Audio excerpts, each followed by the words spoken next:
Na-miss mo ba yung tatay mo? Na-miss ko. Sobra. Anong reaksyon mo nung nayakap ka ng tatay mo? Na medyo naiiyak. Naiiyak ka. Kasi tagal na rin na hindi kami nagkasama. 3 years. Morning, good morning. Kumain ka na? Kumain na po. Ba't tahimik ka? Parang ganito po ako kapag ano. Talagang ganyan? Pero dapat masaya ka, dito na yung tatay nyo. Yung sabi niya ngayon, nung dumating siya, anong sabi niya sa'yo?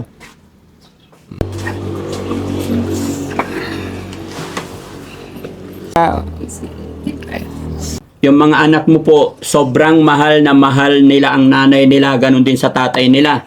Pero ang tanong ng ating mga kapitbahay dito, yung tatay ba, minahal daw ba niya yung kanyang mga anak na iniwan dito? Hindi mo naisip na umuwi na lang para maalalayan mo yung mga anak mo dito? Sabi ng tao na nakausap namin na kapitbahay is, yung tatay daw ng mga batang ito, pag nagkapera, sinusugal lang daw, kaya napabayaan yung mga anak niya.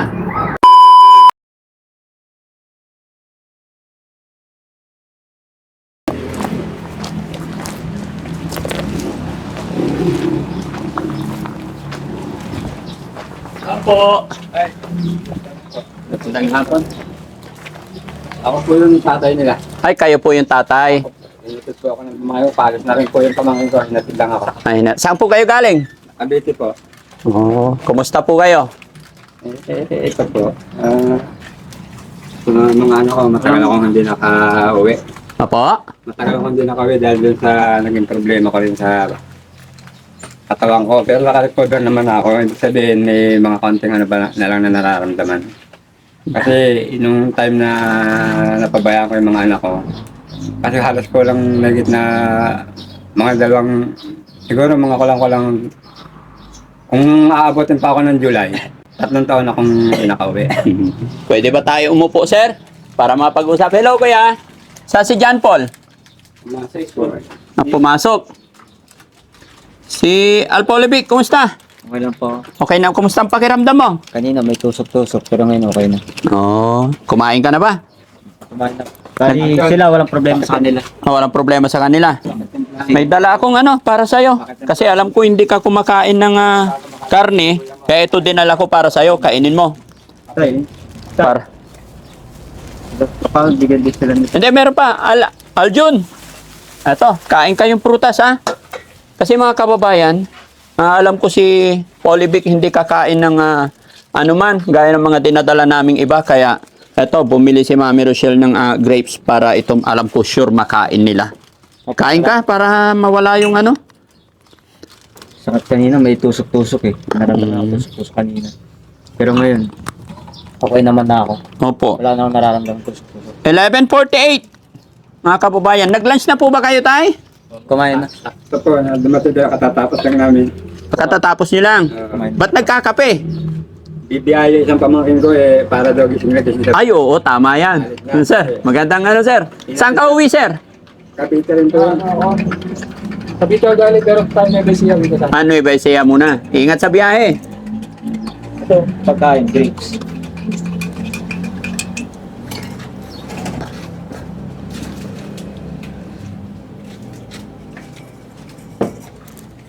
Siyempre ako nga ito ng gatas ng anak ko eh. Kaya sabi ko hindi pwede kape sa'yo, gatas ang pwede. Happy ka na, dito ng tatay mo. Ano pasalubong ni tatay sa'yo? Ano tawag dito? Yakap. Yakap. Niyakap ka niya. Walang pagkain? Yung yakap sapat na isa para sa akin. Very good. Na-miss mo ba yung tatay mo? Na-miss ko. Sobra. Anong reaksyon mo nung nayakap ka ng tatay mo? Na medyo naiiyak. Naiiyak ka. Kasi tagal na rin na hindi kami nagkasama. 3 years. 3 years. Simula nung umalis siya, wala namang problema sa akin yun kasi alam ko sa tatay ko, tricycle driver siya, naghahanap buhay siya para sa amin. Yun. Kaya, nung pagdating niyan, nagising ako, nandyan siya na sasalubungin niya ako ng yakap, niyakap ko din siya. Yun. Naging maganda yung pakiramdam nung nayakap mo si tatay. Bali, yun lang. Yung kanina, naramdaman ko kanina talaga may tusok-tusok pero ngayon wala na. Parang may tinutus. Baka ano yan? Baka ulcer yan. No?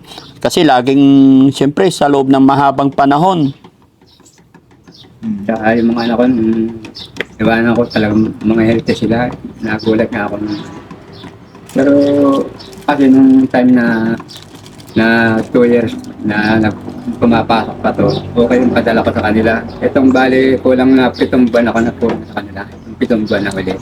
Na halos magpadala ko sa kanila, patak-patak na lang. Pero kinakamusta ko siya, itinatago niya sa akin yung problema dahil alam niya may sakit din ako. Ayaw niya siguro madagdagan ng problema ko. Sige. Nung tinatanong ko siya na okay ba kumakain kayo sa ayos, oo daw, bakit hindi na nga daw siya pumasok dahil para umalalay sa akin. Nung time naman na sinabi niya sa akin, yung kapatid namin niyang si RJ, tinanong ko kung nung pumapasok, tumigil na rin daw siya. Si Aljon, Aljon! Kumusta ka dyan? Iniasa ko. Ha? Morning, good morning.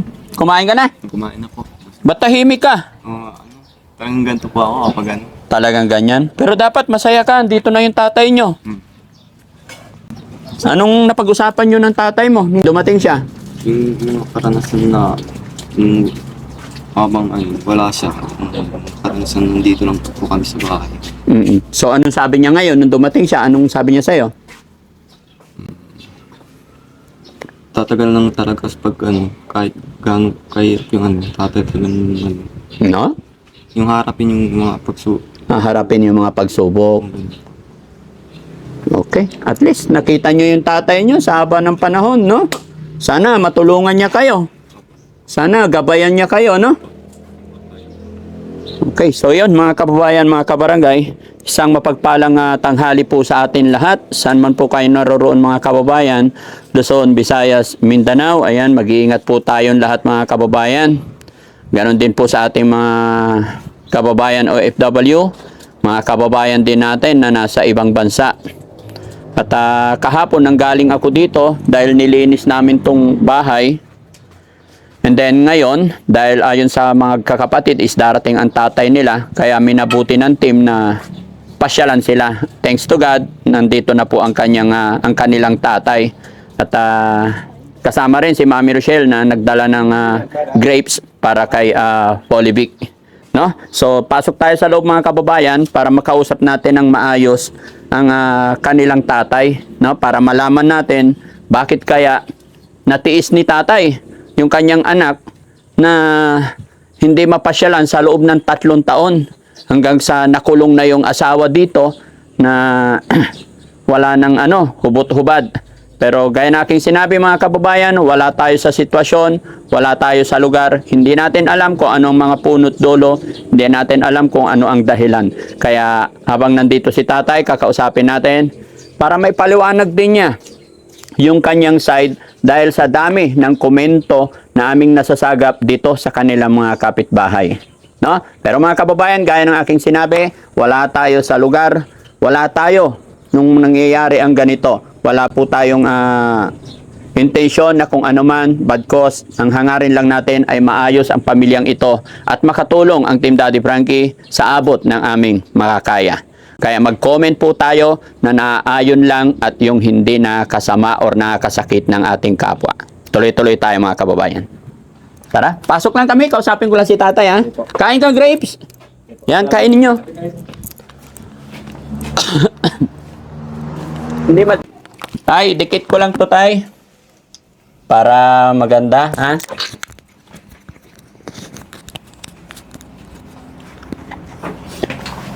Anong pangalan ulit ni tatay? Simon Reyes. Po? Simon Saez Reyes. Raymond? Simon. Simon. Tatay Simon. Ilang taon na po si tatay? Bali 6-0. Eksakto. 6-0. 60. Saan po kayo nakatira sa Cavite? Wala akong marami akong kapatid sa Cavite, ay mga pamangkin. Pero hindi doon ako sa tricycle na tumutuloy tapos yung mga pamangkin ko may time na pinauwi ako sa kanilang bahay. Doon ako pinatitigil yung mga pamangkin ko. Eh ngayon sabi ko mas okay na ako dito sa tricycle basta may time na po papasa na lang ako diyan kung kailan ko gusto. Kasi marami naman kayo kaya kung saan ako mapadpad. Kung saan ako makaisip pumasyal, doon ako tumutuloy temporary. Pero kung tutuusin, ako lang may gusto sa tricycle na doon ako mag-stay lang. Tay, anong hanap buhay nyo po doon? Sa tricycle nga po ako nung Nagta-tricycle kayo? May biyahe. Nabiyahe nga po. Ba't kailan kayo dumating dito, Tay? Kanina mga pasadong alas 2 ng madaling araw. Alas 2. Alas 2 madaling araw. Parang ganyan naman, ganong oras. At 12:30. Ay, tinignan naman sa cellphone mo. Kasi estimate ko lang yun sa akin. Wala naman akong hawak na orasan eh. Kumusta naman ang kita doon, pamamasada? Pagka nung mga maganda biyahe dyan, pag halimbawa yung mga Berna, halimbawa mga October, November, December. Pero yung ganito, na sitwasyon, kung hindi ka talaga magtsatsaga sa biyahe, hindi ka nakikita. Pero kung matyaga ka naman, kikita pa rin. Opo. Sa oras na kalagayan ko na to, hindi ko magawa yung dati kong ginagawang biyahe nung masumpungan ko na yung sakit ko na diabetic. Nung una, akala ko wala akong diabetes. Ang alam ko lang, UTI lang kasi hirap akong umihi.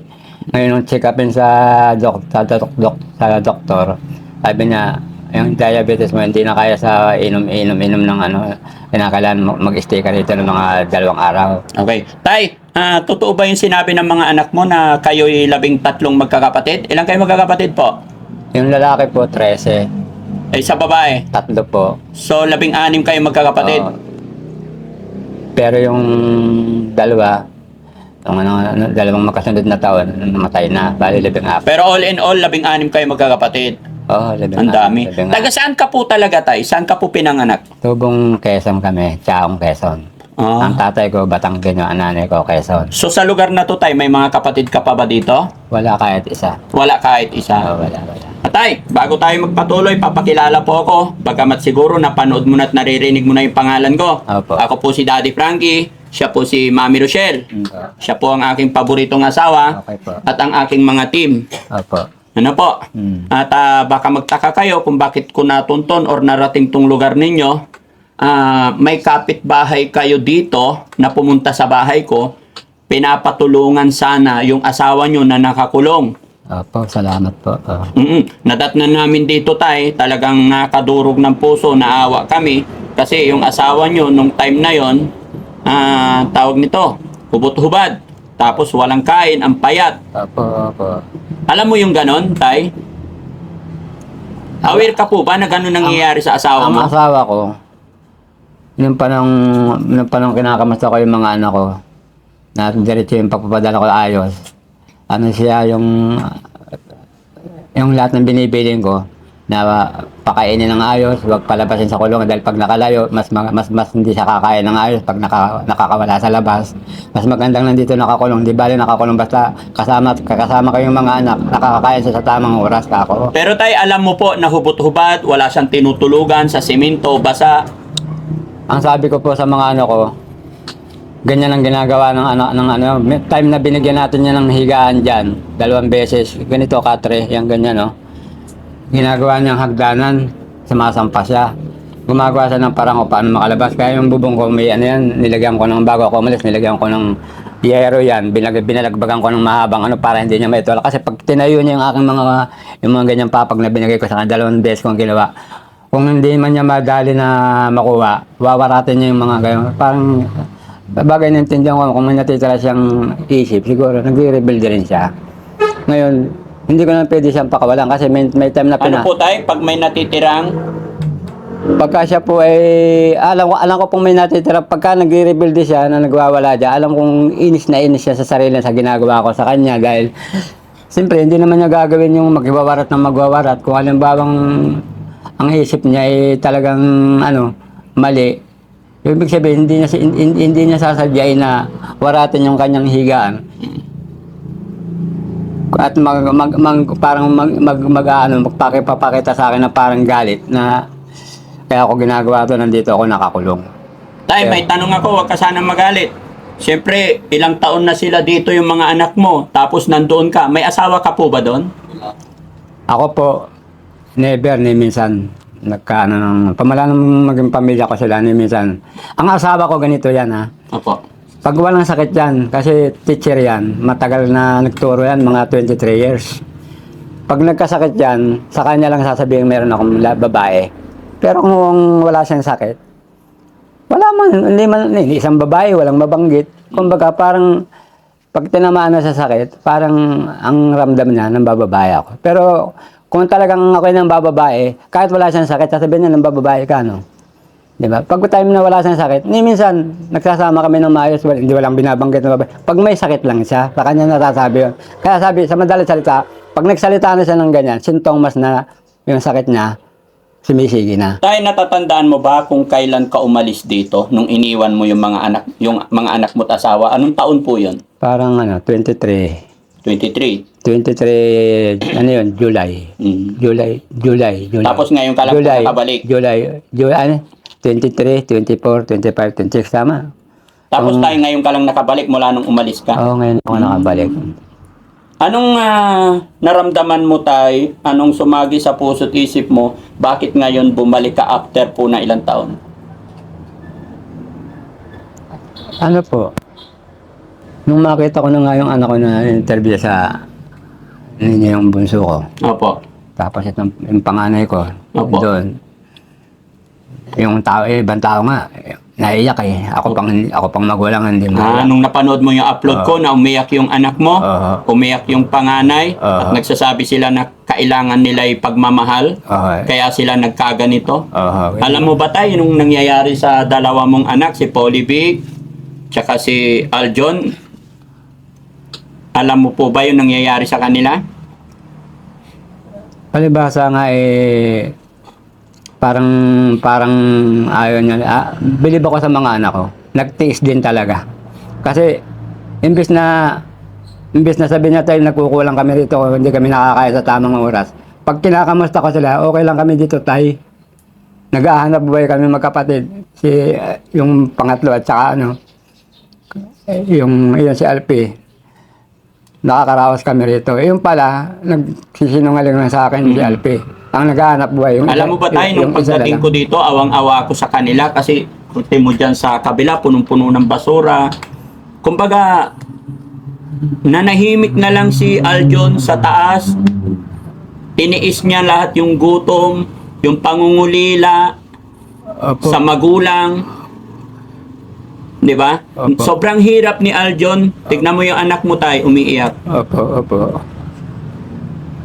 Bakit mo natiis yung mga anak mo tay na hindi pasyalan man lang dahil alam mong may kapansanan yung asawa nyo po?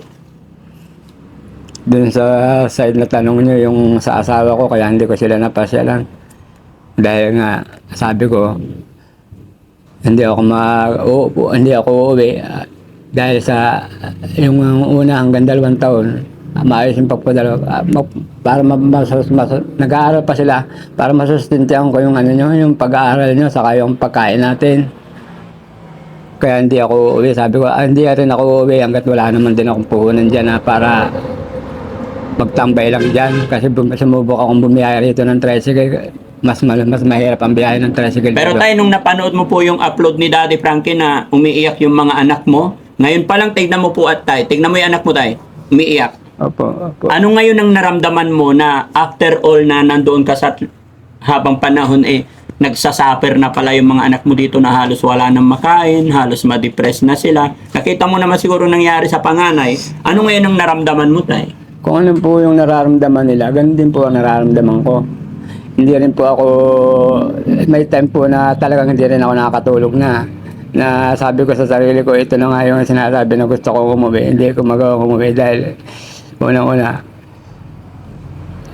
wala nga din ako may pera sa kanila.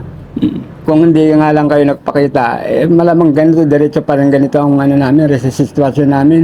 Ganito pa rin ang sitwasyon namin. Pero yung huli na mag-usap kami, sabi ko, dalawang linggo lang Aljon, simula ngayon na mag-usap kami nang hindi pa kayo dumadating. Sabi ko, makaka-recover ako doon sa mga binabayaran kong utang dito.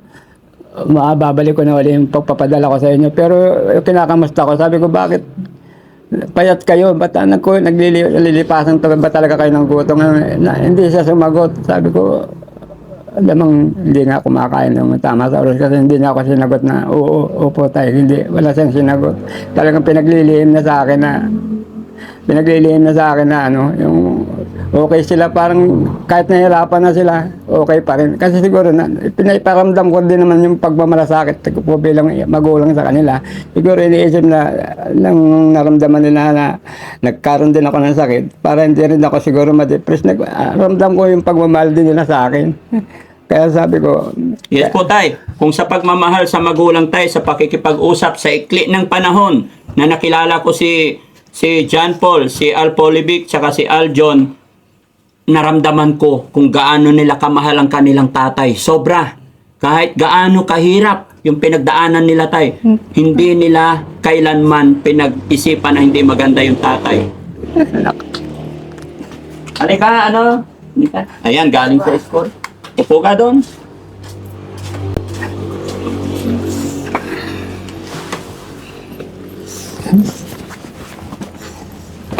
Nag-bless ka sa tatay mo na dumatay? alam ko na naman nila ako kasi Opo.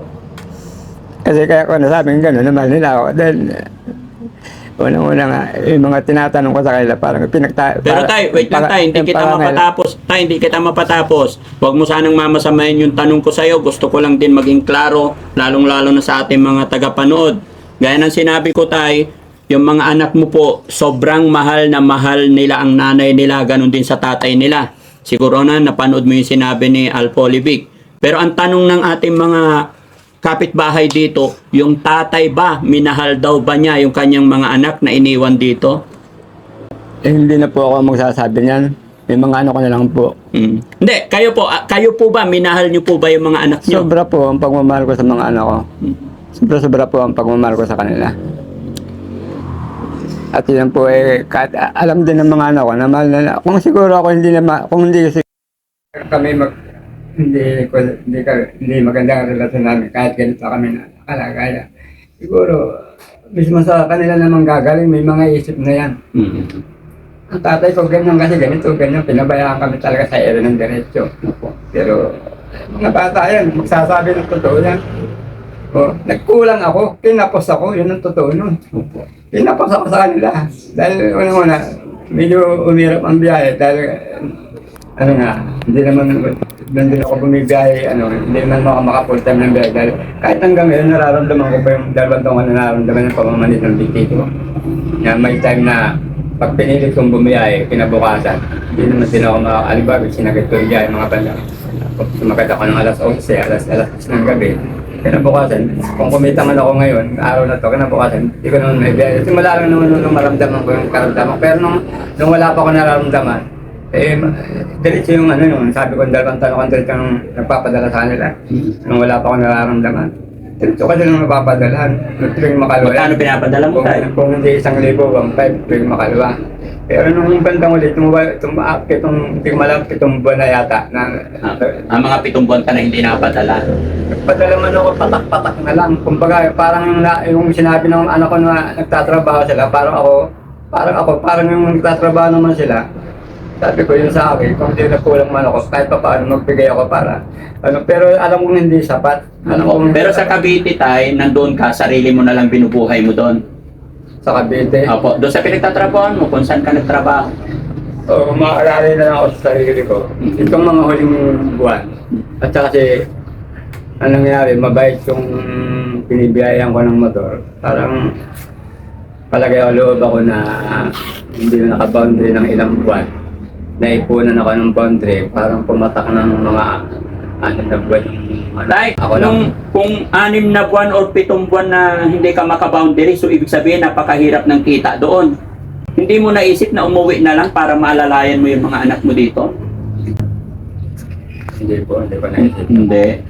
Kasi doon nag-iisip ako na baka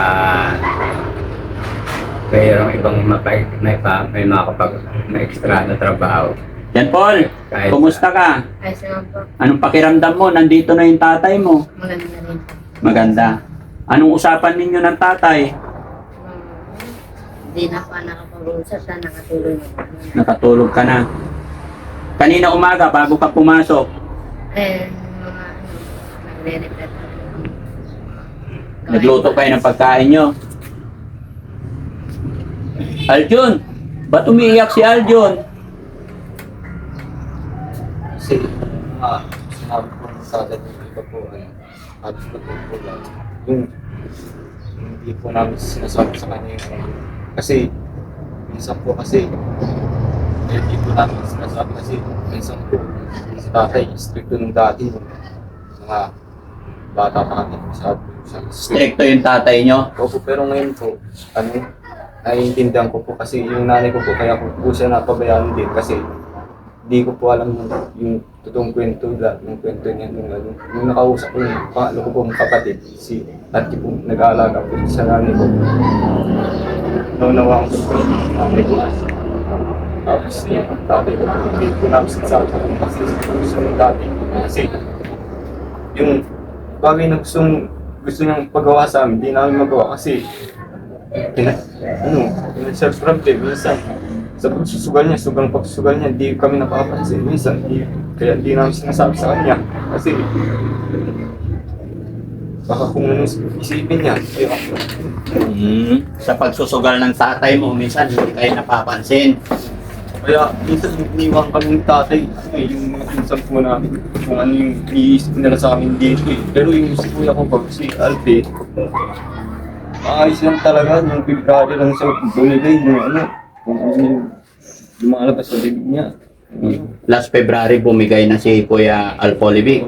Tapos yung tumawag ko sa kanya, alam ko, hindi nung nasaan na ganun, hindi po namin alam na ganun na Ano ba yung mga sinusugal ni tatay? nagbebenta, umaangat na pero ang nagagawa na masipag talaga si tatay, malakas magbenta niyan. Kami malakas magbenta pero ang nangyayari parang binabalance niya yung nililimit yung pera tapos yun, nasusugal tapos kapag umari, nalulong doon, diretso na. Kaya hindi na nakauwi dito. Hindi umalis siya. Tustusin kami dito. Padalan. Para Pero yung lugar na sinabi niya, sa Cavite, lipat siya sa bahay doon kasi inaalaga din siya ng mga tiyo po namin. Okay, at least kasama nyo na ngayon si tatay, no? Sana dito na lang si tatay. Total, mahina rin naman ang kita doon. Tulungan na lang niya sana kayo dito. Tapos may kapatid naman kayo naghahanap buhay. Siguro mas maganda yung ganun, tay. Ano ba plano ni tatay? Talagang gagawa ko na ng paraan dito na dito ako. Hindi ko na sila iwanan sila. Ah, dito ka na lang, tay. O, kung iwanan ko man sila, yung alam kong pag-alis ko talagang diretso ko sila mapapadala ng budget. Yun ang iisip ko. Pero kung alam kong ganito na parang wala rin, ganito rin ang kalalabasan pag-alis ko, kahit dito na lang din ako. Hindi na ako alis. Yung plano ko sa kanila. At sabi ko nga sa kanila, naranasan natin yung ganitong hirap. Lalaban tayo, makakalasan tayo, mga lalaki kayo, buti sana kung puro kayo lalaki. Ang kailangan natin malampasan lang natin kung ganitong klaseng paghihirap. Yung itsura nyo na yun, pagka nakalampasan na natin yung dire-diretso yung babawi tayo, sabi ko sa kanila, huwag kayo mawala ng pag-asa, sabi ko. Talagang ganyan hindi, iyan yung binigay na sa atin Tay, ano naman ang plano mo dun sa teacher na nasa Baguio ngayon, nasa pagamutan? Ano masasabi mo po sa asawa mo po? Hindi yung tungkol sa asawa ko. Yan po pagka gumaling na po siya.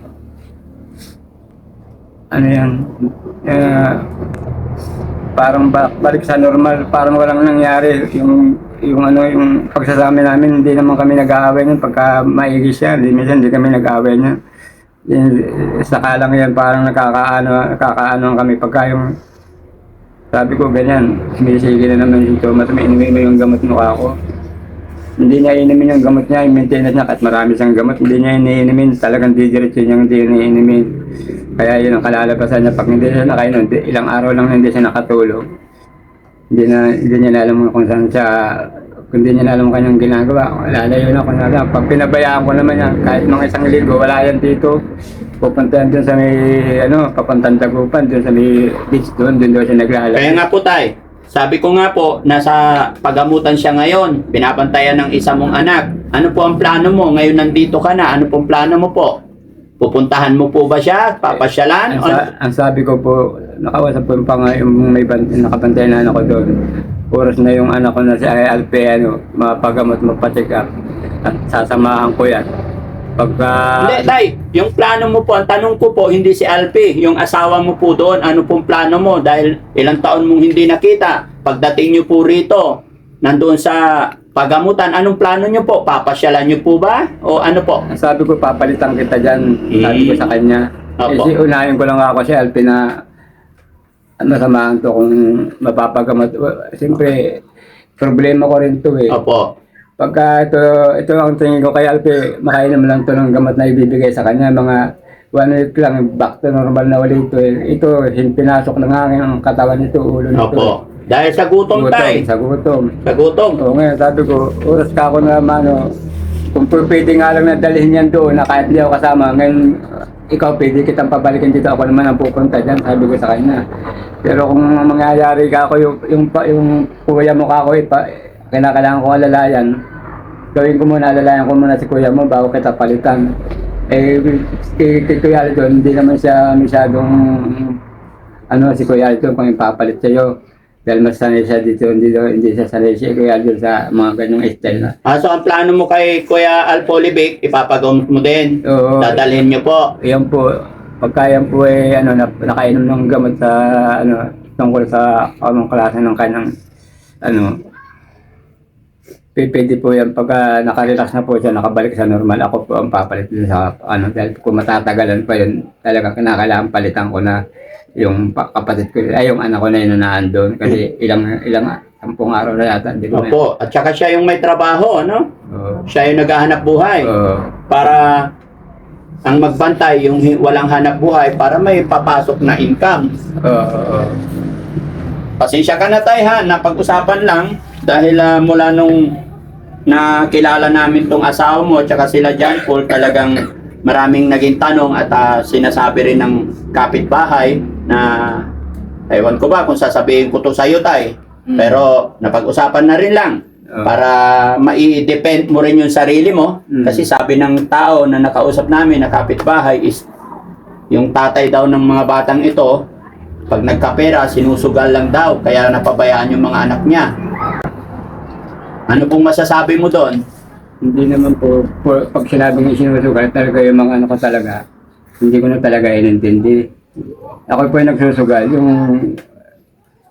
yung time na para sa pamilya ko na dapat na hindi ko sila mapabayaan, mapakain ko sila sa tamang oras. Hindi ko naman ginagawa yun. Nagsusugal po ako, pero naglilibang lang po ako, hindi po yung talagang sugol-sagol, ubos-ubos lahat. At saka unang-una, lalo sigit nung pumunta ako ng Cavite, wala naman ako ipapatalo sa sugal na malaki. Ang papatalo ko lang dyan, 300, 200 lang, yung pa makapaglibang lang. Anong sugal yun, Tay? Tumaya ka lang doon sa masinsabong $100 lang naman ang minimum nun. Sa isabong? Oo, pero pagka natalo, wala naman nga papatalong perang ganun kalaki na siniisip nila na parang grabe naman yun. Magpatalo ng ganun kalaki pamilya hindi naintindi. So sa loob na isang araw, Tay, mga ilan ang naipapatalo yung libangan mo? Hindi, kung minsan nakakatatlong beses ako sa isang araw pumapasal, isang linggo, 3 beses ako nakakapunta dyan. Yung time lang na halimbawa, may coding ako. Tapos yun, pagka yung parang sa isip ko, parang hindi rin ako makabiyay-biyay dahil parang pag sumisipa ako sa tricycle, yung pa ako